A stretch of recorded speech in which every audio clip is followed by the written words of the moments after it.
Môre geliefde, welkom op hierdie winderige Saterdagoggend.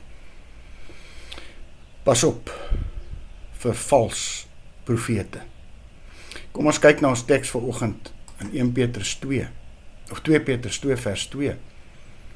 Baie sal die losbandighede navolg van daardie mense, deur wie se toedoen die pad van die waarheid belaster word.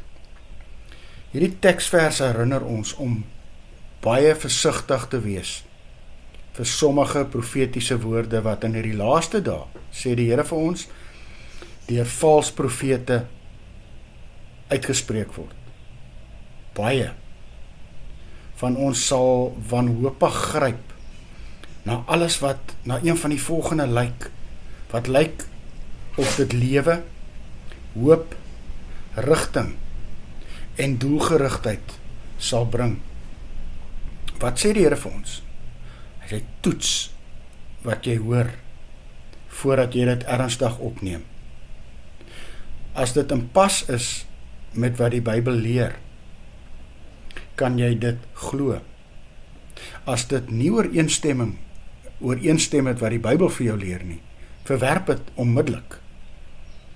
As gelowiges kom alles wat ek en jy weet, hoor en glo direk vanuit God se woord. En 'n goeie voorbeeld hiervan het ons nou so onlangs beleef, wanneer iemand vir ons sê, maar hulle ken presies die dag en die datum en die uur waarop die Here Jesus weer terugkom. En ek haal 'n paar teksverse aan. Markus 13 vers 32 sê vir ons, Jesus self sê in die Bybel dat niemand, hoor mooi, niemand weet wanneer hy na die aarde sal terugkeer nie. Nie eens hy weet dit nie. Net die Vader weet dit. En nog 'n eienskap van vals profete is dat hulle vrees in die harte van God se kinders wil plant. God plant liefde en nie vrees nie. 'n Waarskuwing is gegee. En enige een wat iets van die Bybel wil wegvat of daarby wil byvoeg. En dan Openbaring 22 vers 18 en Deuteronomium 4 vers 2 sê vir ons, enig iemand wat die woord van God verander, elke plaag in die Bybel sal op hom neerreën. Kom ons smag vanmôre na God, sy woord en sy waarheid.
Jesus, herinner my om alle uitsprake eers aan die Bybel, u woord, te toets. Lei my asseblief hierin. Amen. Mag jy 'n lieflike dag en 'n naweek hê.